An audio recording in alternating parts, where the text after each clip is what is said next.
back. C'est Tina Turner, je suis de retour, je suis très heureux, je suis à Paris. Oh my god, Paris is magic. Salut tout le monde, c'est Luche. Aujourd'hui je suis de retour pour une nouvelle vidéo et je ne suis pas à mon endroit habituel, je suis actuellement à Dublin. Cette vidéo est en partenariat avec Kaplan France. Kaplan, je ne saurais jamais dire la véritable prononciation. Kaplan International English est une entreprise du secteur de l'éducation proposant des séjours linguistiques à l'étranger et un accompagnement dans l'apprentissage des langues étrangères. Ça a été créé en 1967 et son siège social se situe à Londres, au Royaume-Uni. Élise et moi, on a été tous les deux invités par Kaplan France. Kaplan... Je vous aime très fort. Nous avons passé une première semaine à Liverpool et là nous entamons notre deuxième semaine à Dublin. Je vais d'abord vous raconter comment je suis devenu bilingue, mon expérience, etc. Si je vais vous raconter mon voyage à Liverpool, je vais vous donner quelques détails par rapport aux cours, par rapport à comment ça fonctionne, et ensuite je vous laisserai vous faire votre propre opinion et décider si vous voulez passer un séjour linguistique dans n'importe quel pays que vous voulez. Kaplan Japon, Kaplan San Francisco, Kaplan Santa Barbara, wesh. Donc là du coup je me suis dit que j'allais vous raconter comment je suis devenu bilingue, tous les inconvénients, parce qu'il y a beaucoup d'avantages, mais en fait les avantages ils sont pour soi. Dès qu'on s'expose à d'autres gens, c'est une tare. Le problème c'est que quelquefois avoir trop de talent peut être un inconvénient.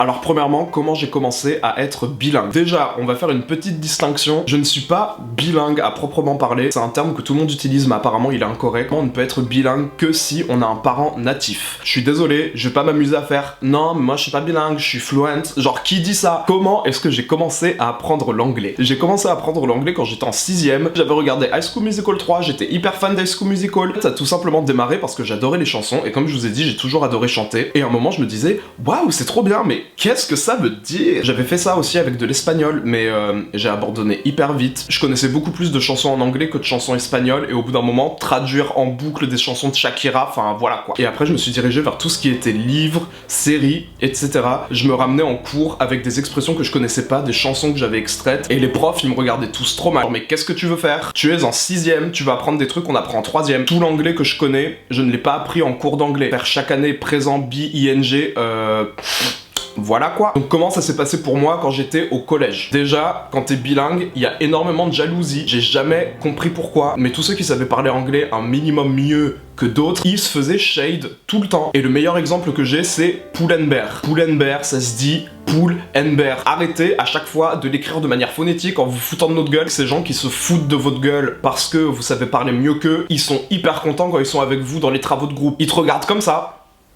Mais après, c'est les premiers à sortir. Ah bah alors, t'es pas si bilingue que ça quand tu connais pas un mot. Excuse-moi, j'ai 13 ans. Détends-toi. Toutes mes histoires par rapport à mon niveau en anglais, elles ont commencé en cours et avec les profs. Les seuls profs qui m'ont pas embêté par rapport à mon accent en anglais et mon niveau, c'était les profs natifs en fait. Sinon, quand il s'agissait d'autres profs français, ils pétaient un câble. Le pire, je pense, quand t'es bilingue, c'est cette envie que t'as de corriger des gens, mais tu sais que tu peux pas, parce que ce genre de personnes, c'est ceux qui ont envie d'être corrigés, mais quand ça les arrange. Ah non, mais je t'ai pas demandé. C'est bon, monsieur est bilingue, c'est... Il y a grave une espèce de double standard quand t'es bilingue, parce qu'il y a certaines personnes qui vont commencer à soupirer dès que tu lèves la main, mais par contre, quand personne ne sait la réponse et que tu ne lèves pas la main, ils te regardent trop mal. Bah t'aurais pu faire avancer la classe quand même. Quoi?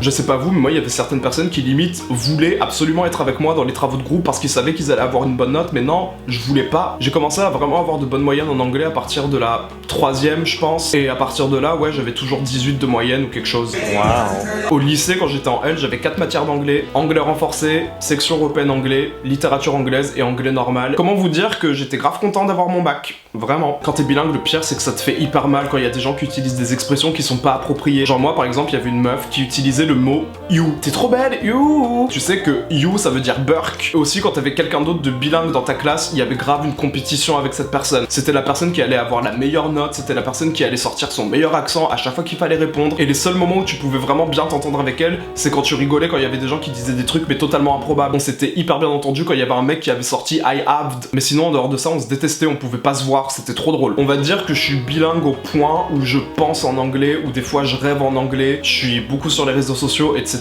Donc en fait, il y a des moments où je vais parler plus anglais dans ma journée que français. Il y a des moments où il y a des mots qui vont me venir en anglais, mais pas en français. Et ça, c'est le moment où les gens, ils ne te loupent pas. Attends, je trouve pas mon mot en anglais. Et là, ça va te lâcher des « Mais tu fais trop le mec !» Non mais arrête, c'est bon, on a compris, t'es bilingue. Range ta jalousie dans ton sac. Je parle d'une catégorie spécifique de personnes, et ces personnes, c'est toujours les jaloux. Mais c'est aussi toujours ceux qui, à chaque fois, vont vont sortir des phrases pétées à base de non mais fuck quoi. OMG, je suis trop desperate. Je suis désolé, vous êtes grave comme ça. Par contre, il y a un truc dont je voudrais parler. J'adore Norman. Et ça, c'était à l'époque où il s'appelait encore Norman fait des vidéos. What is the fuck? Tout le monde disait ça H24. Et après, ça avait dérivé en what the fuck. Il mettait une image de fuck. Norman fait des vidéos, c'est ta faute ça. C'est toi qui as créé ça. C'est toi, wesh. Aussi, dans la catégorie des profs chiants, ils aimaient trop attendre qu'il y ait un mot qui soit vraiment improbable. Ils t'interrogent toi, ils te regardent bien comme ça.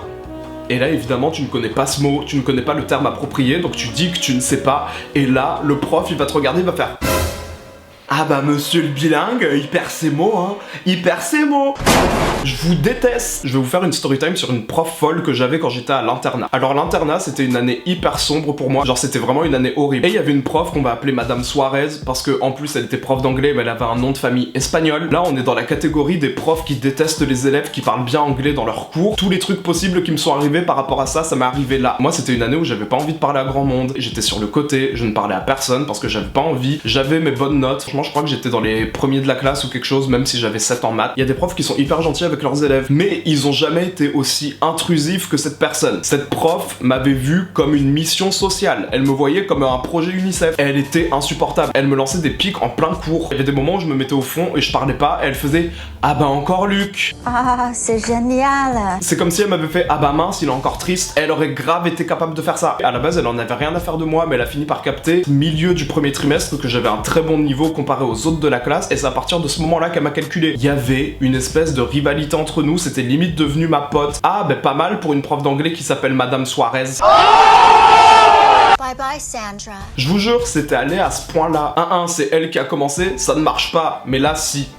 Ça marche de ouf. Par exemple, à un moment, il y avait un mot, c'était pour savoir ce que c'était une pub. Et moi, j'avais dit qu'une pub, c'était une ad. Non, c'est pas ça. That is not correct. J'avais cherché pendant peut-être hyper longtemps parce que j'étais persuadé que c'était ça. Ce n'est pas une ad, c'est une advert, Luc. Hier, par curiosité, j'ai fait des recherches et regardez, ad et advert, c'est exactement la même chose. Je la déteste. J'ai 16 ans, de quoi tu me parles? En plus, elle était trop bizarre. Des fois, elle passait en voiture devant chez moi et elle me disait « Ah, je t'ai vu sortir de chez toi, Luc !» Qui fait ça? Si jamais je me trompais dans le mot, limite elle allait sortir Google Traduction et faire Compound. Elle était vraiment capable de faire ça. Et à un moment, elle a pleuré devant moi au CDI. I think I need a cup of iced tea. Et ça, c'était à quelle occasion? Il y a des profs, parce que vous avez un niveau plus élevé que les autres, ils vont vous donner des trucs plus durs à faire. Laissez-nous avoir notre niveau qu'on veut, laissez-nous avoir notre 19 de moyenne. On mérite, surtout si on a 7 en maths. Déjà, quand elle avait pleuré devant moi au CDI, il y avait une espèce de révélation dans ma tête en mode... Les profs ont des émotions, ils sont humains. Waouh! Elle, on peut dire qu'elle était vraiment très très humaine. Enfin, j'avais grave envie de la regarder, lui faire « Je ne suis pas un projet UNICEF, tu n'es pas Joséphine l'ange gardien en fait. » C'est terminé pour toi, ma chérie. Si vous vous posez la question par rapport à son âge, je pense qu'elle avait la trentaine, début de trentaine ou sinon 28-29. Ah, mais elle était jeune, c'est pour ça. J'en ai rien à faire. Être jeune, ça veut pas dire que tu peux envahir la vie privée des gens comme ça. Surtout qu'en plus, elle avait pleuré dans le CDI, mais devant tout le monde.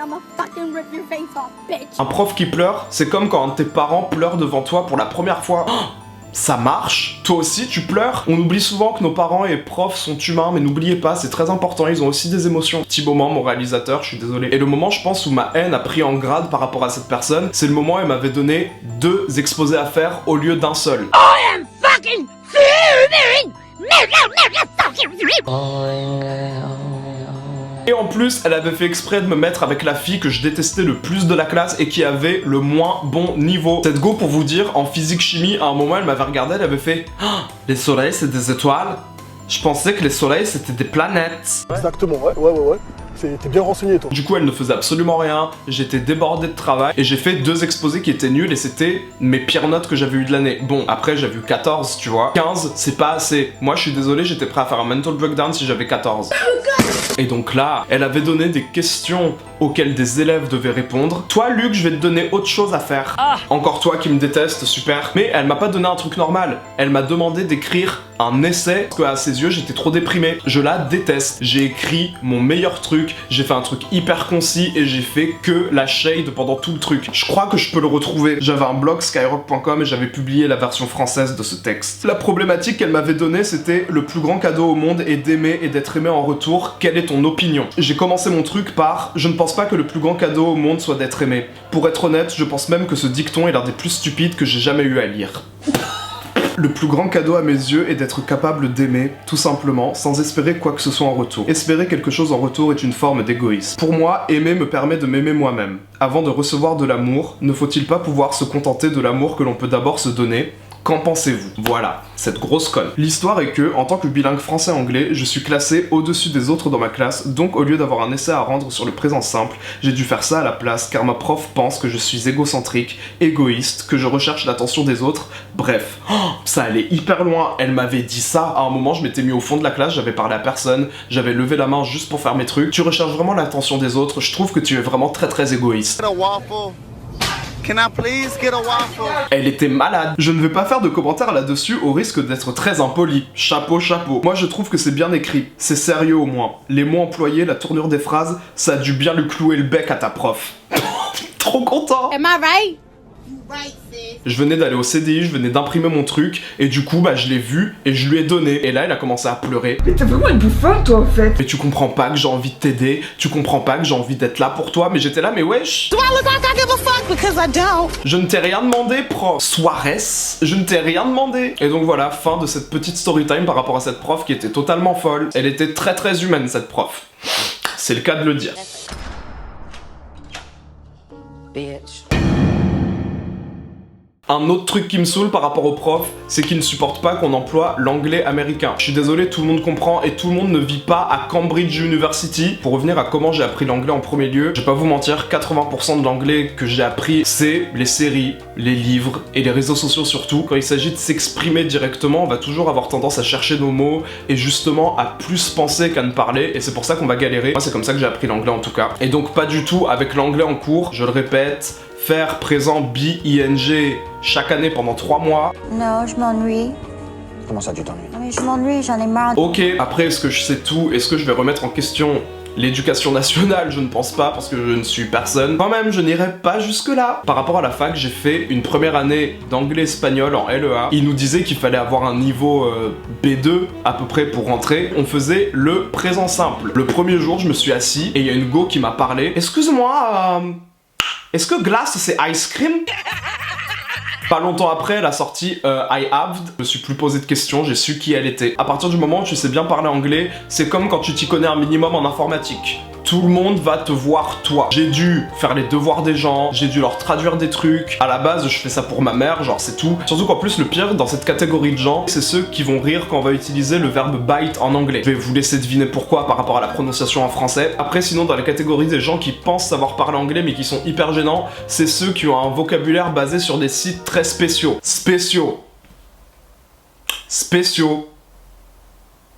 Très spéciaux. Après, il y a toujours la go où le mec qui va faire genre de savoir parler anglais, il va lâcher des what the fuck. Ça n'a aucun contexte. C'est des trucs que même les natifs ils ne font pas. Ou sinon, ils vont s'éclater à dire le mot avec l'accent en plein milieu d'une phrase en français. Le seul moment où ça marche, c'est quand la personne elle est native. Sinon, t'as l'air d'un gros débile à chaque fois. Mis à part ça, j'aime tout le monde et nous allons passer à mon expérience à Liverpool avec Kaplan. Peut-être qu'il y a des trucs que je vais oublier, donc si vous avez des questions par rapport à mon séjour linguistique, comment ça s'est passé, n'importe quelle question que ce soit, je vous invite à la poser là, et comme ça je pourrais vous parler aussi de mon séjour à Dublin. Élise et moi, la veille, on était à Paris, on était dans notre hôtel, on a pris l'avion, on est arrivé, et directement, je n'ai rien compris. Je pensais que j'étais doué en anglais, je pensais que je savais parler, mais l'accent de certaines personnes est absolument indéchiffrable. Si vous croyez que vous savez parler anglais, heurtez-vous à l'accent des gens de Liverpool, parce que le truc qui est hyper intéressant dans la Grande-Bretagne, c'est qu'il y a une variété d'accents absolument incroyable. À Londres, il y a des quartiers qui ont leur accent spécifique, comme Essex par exemple. Cette semaine à Liverpool, c'était ponctué de Can you repeat please? Vous allez voir la différence des accents.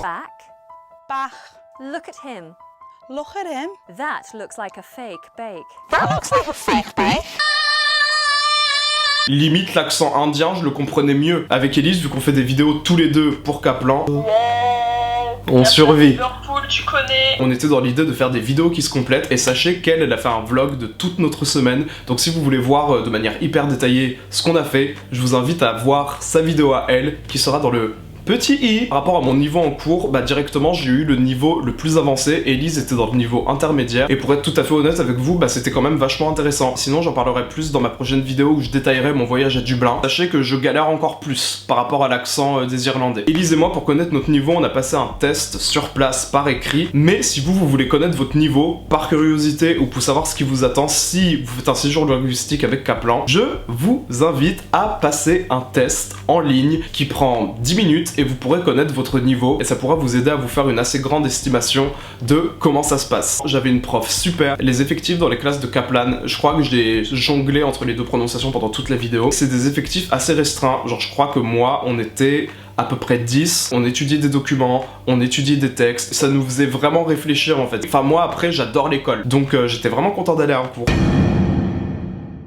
Donc voilà, je pense avoir fait le tour sur ce que c'est d'être bilingue, comment j'ai fait. Moi je pense que ce qui m'a aidé à être bilingue c'est le fait que j'ai commencé très tôt et puis après c'est un processus et votre niveau ne peut qu'augmenter si vous faites ça tous les jours. Si vous voulez en savoir beaucoup plus sur notre expérience avec Kaplan, je vous invite à aller voir le vlog d'Elise et le truc qui est pas intéressant c'est qu'Elise et moi on a des perspectives différentes parce que moi j'ai eu le niveau avancé, elle était dans le niveau intermédiaire donc on avait des cours qui n'avaient rien à voir, donc c'est hyper bien je trouve parce qu'on a tous les deux des perspectives différentes par rapport à la chose. J'espère que cette vidéo vous aura plu, je vous invite à aller suivre le compte Kaplan France sur Instagram, il y a des liens que je vais vous donner si vous voulez des explications plus détaillées par rapport à l'expérience Kaplan Liverpool, l'expérience Kaplan Dublin, vous saurez tout sur comment ça se déroule et si vous avez des questions en plus de celles que vous pourrez me donner en commentaire, vous pourrez parler à des conseillers sur place sur le site. Dernièrement j'ai un peu ralenti par rapport à mon rythme de vidéo, mais sachez juste qu'il y a d'autres vidéos qui arrivent. Que vous soyez bilingue ou pas bilingue, c'est pas important. Le plus important, c'est de vouloir progresser, de se donner les moyens pour. En tout cas, Liverpool, c'est une super belle ville. Elise et moi, on a passé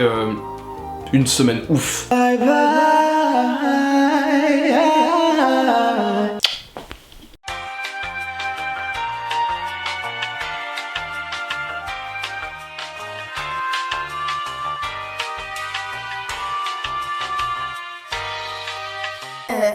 Quoi?